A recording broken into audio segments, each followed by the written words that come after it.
What got you involved with Forge? What got me involved with Forge was the simple word Jesus, but what Jesus used was a previous job that I had not planned to be connected with or working for. And just through a series of events, chance meetings, chance encounters, what some may call chance, but since we believe in Jesus, we know that he was orchestrating that. I couldn't have written a better story for bringing me to this wonderful place and getting me back into teaching. What was your job before Forge?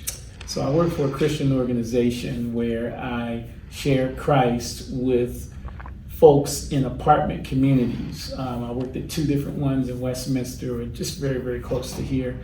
And I was responsible for connecting with government organizations, churches, nonprofits, and providing resources to those residents so we could build relationship. And then through that relationship, I would share Christ with the folks that lived in those apartment communities. And one of those church connections was Grace Church, who had obviously started Forge Christian High School. And so through that relationship and conversations, they invited me to work here. And so after 23 years of teaching, I had the privilege to come back to education.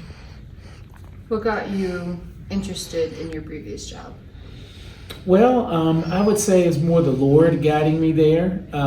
Most of us are familiar with the story of Jonah. When he was supposed to go to Nineveh, he went to Tarshish, which was the opposite way. And there were a number of times in my professional journey where God had called me to ministry, but I would leave ministry and go to teaching. It was okay for other people to be a teacher, but God had not called me to that at that time. And so I was in disobedience with God. Even though I was externally comfortable, I didn't have internal peace because I was outside of God's will. And so in 2012, when I had been a math teacher, God had steered me away from education, and I finally gave him control of my professional journey, and he led me to a number of different jobs that I may not have chosen because they weren't really exciting for me, but often God puts us in places that we may not choose so that he can use those places to help us grow and be more like him.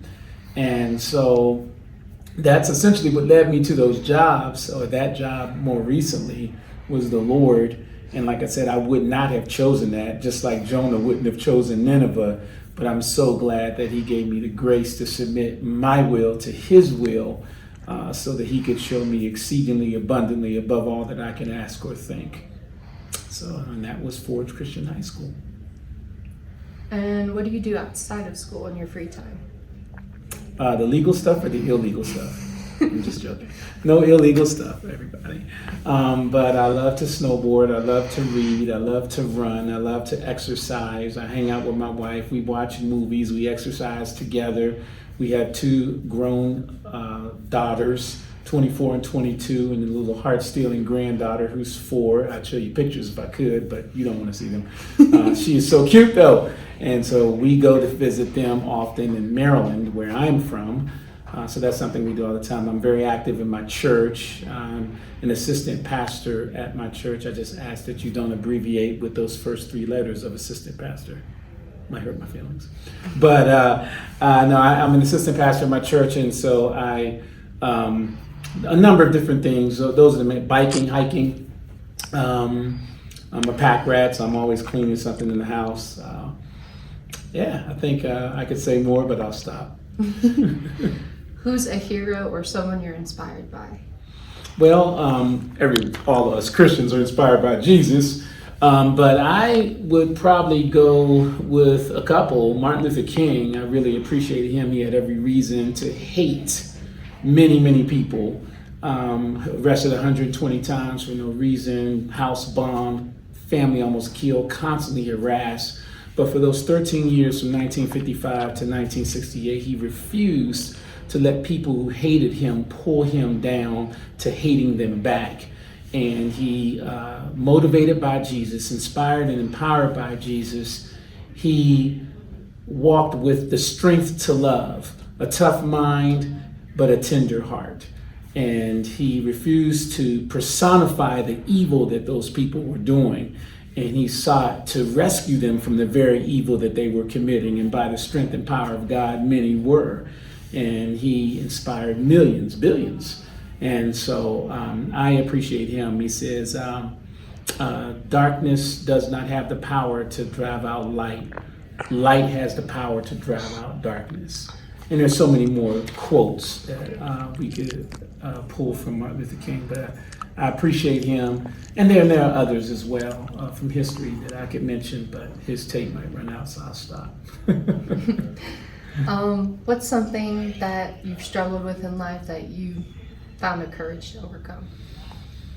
If you feel like sharing. No, I've got, some folks have an issue. I have issues. We all have issues, right? I would say related to my previous job. In 1993, I stopped chasing sin and started chasing Jesus. And so the sins that I've committed since 1993 have been manslaughter sins. What does that mean? I didn't kill anybody, but what does that mean? Accidental sins. I wasn't actively going out to commit those sins. Yeah, in that moment I made a decision to sin. Whereas prior to 1993, I was actively going out trying to commit certain sins and what I call premeditated sins. But even after I recommitted my life to Christ and gave up relationships and things, and really started chasing Jesus in 1993, it wasn't really until 2011 or 2012 that I surrendered I surrendered the evil and gave that up for Christ in 1993, but in 2011, 2012, I surrendered the good. And I mentioned that math class. It's good to be a teacher. It's good to be a math teacher. But for me, it was sin to be a math teacher at that time because God had not called me to that. And so in 1993, I gave up the evil for God. In 2012, I gave up the good for God. Because even what's good without God isn't good. And that's one of the enemy's most seductive deceptions. If he can't get us doing bad, he'll get us doing good in a bad way, which is be out of time or not for us. And at that time, teaching was not for me. Going back to Jonah, there's no sin in going to Tarshish. We could all go to Tarshish and party and have a vacation. But for Jonah, it was sin. His hind parts were supposed to be in Nineveh telling people about God. And so I would say in 2012, giving up my way for his way. Frank Sinatra sings about my way. Well, that way will lead you into some painful places like the belly of a whale. And I certainly experienced some of those kinds of things. But that is one big thing that I've overcome by God's grace. Those first 20 years of me walking with God, sometimes God would tell me to do something, and I would say, no, I'm not going to do it. And I wasn't going out and doing specific evil, but I was doing something my way instead of his way. And I've got the bruises to prove it. So that would be one significant thing that God has given me the strength to overcome.